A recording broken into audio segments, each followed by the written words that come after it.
né? Vamos pegar não só as adaptações diretas de game, como Silent Hill, Alone in the Dark, do considerado pior jogo do mundo, né, que é o Overball, o Resident Evil, que eu acho muito legal, o 2 eu acho melhor que o 1 na questão da comparação com o game. Eles têm cenas explicitamente tiradas até de outros games como GTA, por exemplo. E eu mostrei agora, eu tenho uma turma de alunos aí de Rodrigo que eu mostrei outro dia, um filme recentíssimo com Dennis Quaid, chamado Do Ponto de Vista, cuja cena de perseguição de carros é GTA. Pura, né? Nós vamos morrer de rir. Eu falei, putz, é verdade, realmente eu não tinha me dado conta disso. Mas mudou, quer dizer, os games o cinema passou a ser gamificado, né? Tem uma expressão que eu usei, até que o professor Barbosa até que gostou disso, eu usei no SB Games 2006, se não me engano, num paper que eu escrevi, falando exatamente sobre isso, né? Aí você pega filmes depois disso, né? 300, por exemplo, né? Você tem aquela estética, o efeito bullet time do Matrix, tudo mais, tudo isso, né? Vem do game, vai para o cinema, volta para o game de novo e afeta profundamente o gamer, né? Quer dizer, o gamer começa a desenvolver toda uma referência nova de gestual, né? De diálogo, não é só aquela coisa mais do jargão da tribo. Na nossa época também, voltando de novo aquela coisa meio saudosista, né?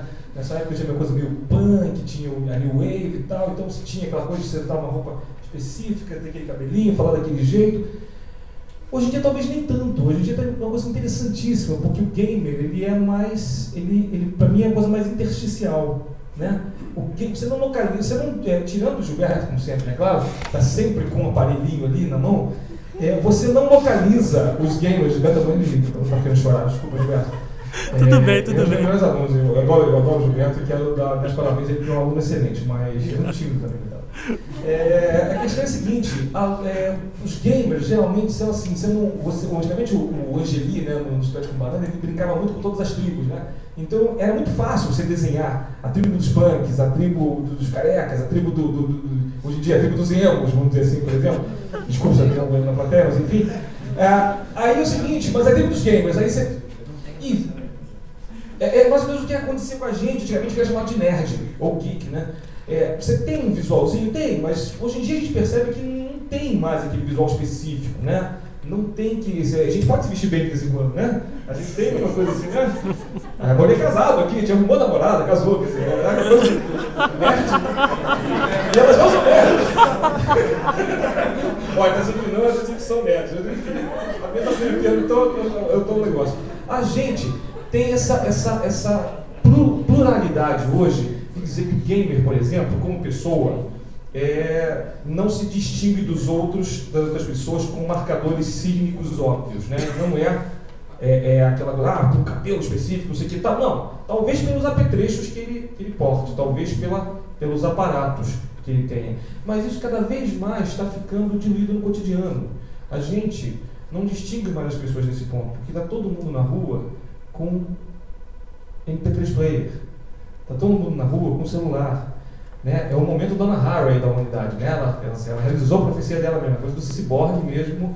Os ciborgues contemporâneos somos nós nesse sentido, né? A gente anda com isso, né? A gente anda com esses aparelhos, por exemplo, o PSP, que pode também ser filmadora. Eu não falei de você, Gilberto. Não. É filmadora, é câmera, joga, acessa a web.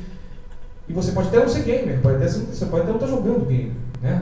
Então, quer dizer, você tem a portabilidade, a convergência em alguns aparelhos e tem essa portabilidade, essa convergência em nós também, né? A gente está se tornando não só mediatizado, a gente está se tornando a mídia também, né? Outro velho guerreiro que está chegando na cena de novo aí, que é o McLuhan, né? A gente volta também a mensagem. E volta e meia alguém tenta refazer de maneira que eu acho interessante, como você interface é a mensagem, tal coisa é a mensagem. Eu acho que nós somos a mensagem também, o gamer é a mensagem. Pelo nosso comportamento, pela nossa maneira de agir perante as situações, né? Essa brincadeira entre aspas, né, que o professor Barbosa lembrou do filme do Renoir, né, que é a regra do jogo, é exatamente isso, né? A gente considera sempre que a gente está jogando um jogo, no fim das contas, a vida é um jogo, a gente tem que saber jogar esse jogo, a gente tem que saber se inserir no mercado, etc, né? E é interessante, para fechar, considerar como é que o gamer, apesar de ter ainda um pouco desse nervosismo, tipo, puxa, será que vou conseguir me encaixar no mercado e tal? A impressão que eu tenho, às vezes, vendo alguns alunos, que é uma coisa muito interessante, porque eu acho que a nossa geração é uma geração mais estressada que a geração deles. Eu acho que o estresse que eles têm agora no TCC, por exemplo, é um estresse normal. Você está fazendo um trabalho, você tem estresse. Mas, na verdade, é engraçado, porque eu acho que a gente sempre levou muito a ferro e a fogo as coisas. Eu acho que o gamer leva muito na questão do nível. Eu estou no nível 1, vou para o nível 2 agora, entendeu? Então você vai sempre, né, levando adiante. Eu falo isso sério, porque eu acho que isso vai conseguindo correndo agora. Eu acho que a gente vai desenvolvendo vocabulário de conceitos, conjunto de práticas. Tem uma autora muito boa chamada Anne Weinstein, está estudando muito isso agora, um livro chamado Avatar Bodies.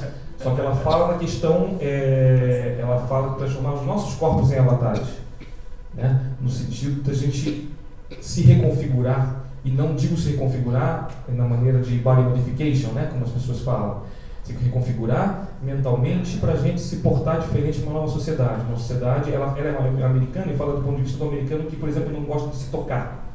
Então ela fala do ponto de vista de uma terapeuta holística e faz yoga e diz, não, a gente tem que aprender a se tocar, né? Tem que aprender a ter um gestual que seja adequado às pessoas que nós somos hoje. Então, quer dizer, quem nós somos, quem nós queremos ser, né? Eu acho que os games estão sendo cada vez mais um espelho disso e um marcador para nós. Nós tentamos entender quem nós somos e quem nós queremos ser. É isso, obrigado.